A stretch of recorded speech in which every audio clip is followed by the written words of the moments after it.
Hey folks, it's Bangirl. Welcome back to the channel. I'm checking out my first HDZero quad. This is the Happymodel Mobula6 Freestyle. This is the new version that comes with the Lux camera and also the very impressive AIO5. This is the board that has the Express LRS receiver built in.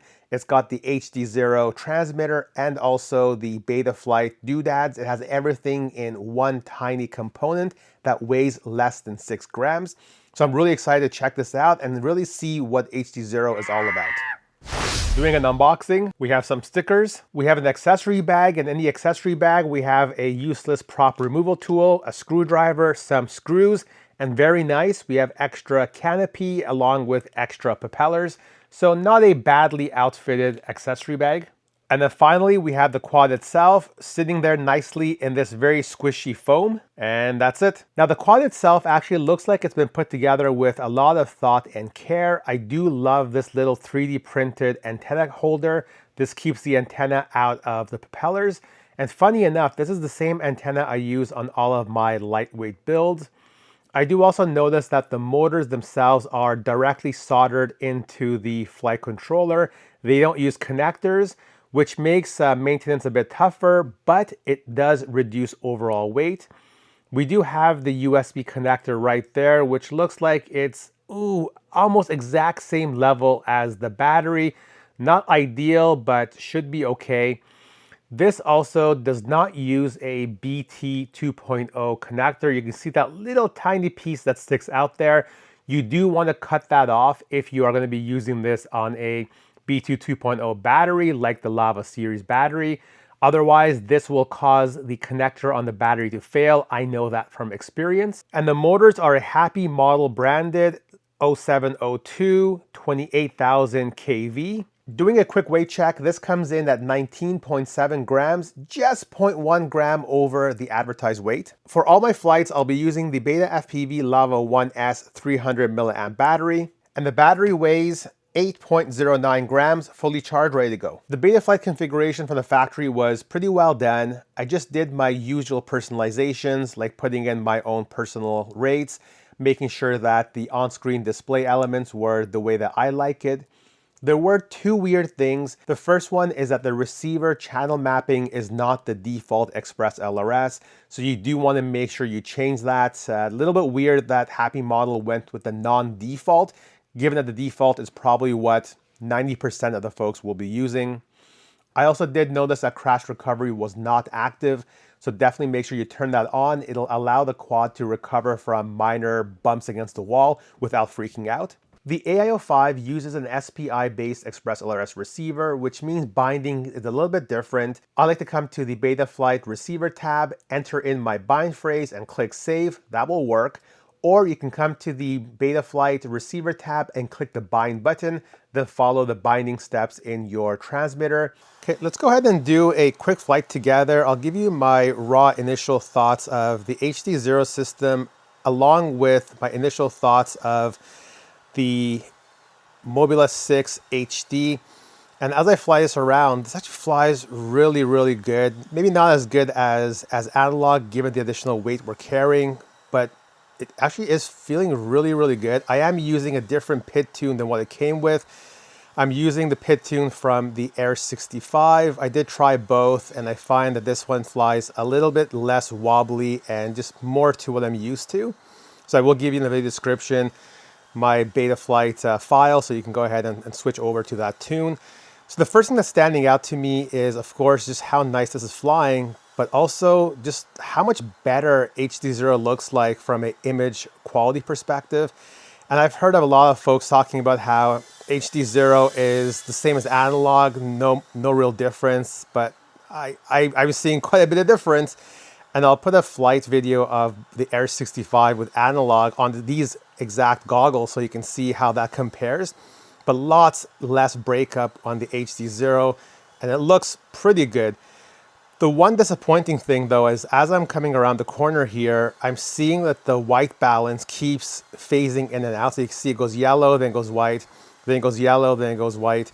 So that's a little bit disappointing, especially given that this is supposed to be the best camera, the Lux camera for a quad of this size. but I guess maybe that's just how indoor flight is given all the different lighting sources. But this does feel pretty good, and we can do some, I made it through. We can do some freestyle maneuvers as well. So this actually feels really, really good. Can I do a roll? Yes, I can do a roll as well. So not bad from a first impression perspective. Okay, I was gonna say it's gonna go upside down like a test turtle mode, but it actually right-sided itself, which is good. I think this canopy's shape also makes it more easy to right-side through turtle mode. And I can see our battery go upside down. Oh, it didn't go upside down.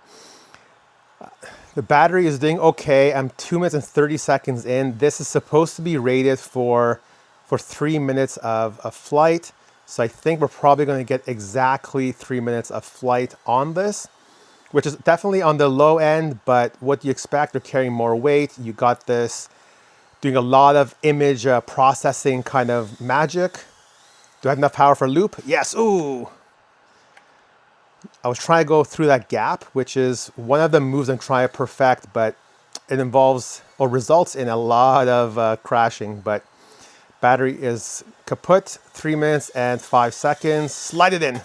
Now looking at the actual frame on the Mobula6, the frame is a little bit softer and also weighs just a little tiny bit more than the Betaflight Air 65 frame. So we are able to save a tiny bit of weight by switching over to the Air 65 2 frame. I've chosen this beautiful orange color. And everything does transfer over very nicely to the new frame. The biggest issue we've got though is with this USB port. So if I angle the quad just like this, you can see how the USB port is just a little tiny bit taller than the actual battery cage, which unfortunately means when you put the battery inside, that battery will collide with the USB port, which then negates the actual soft mounting of the flight controller. So if you do want to use the Air 65 frame, you will have to turn your flight controller 90 degrees so that the USB port is either here or here. And of course, that means a lot of things you have to do from a configuration perspective. It's doable, but it's a one-time pain and suffering. With these modifications, which would be the Air 65 2 frame, my modified battery lead, peak screws, which are these plastic cream color screws, and the removal of the heat shrinking on the cable over here, we are now down to 18.72 grams. We've saved about 1 gram. I really enjoyed flying the Mobula6 HDZero, so much so that I'm not flying my analog quads as much now that I have this. Now, unfortunately, anytime you move to a digital platform in a 65mm size, there are compromises, and as much as Happymodel and HDZero have tried to minimize that, there's no getting away from the laws of physics. So let's talk about some of the positives here. To me, the positive first big one is image quality. No question about it, HDZero image quality and signal breakup behavior is way better than analog.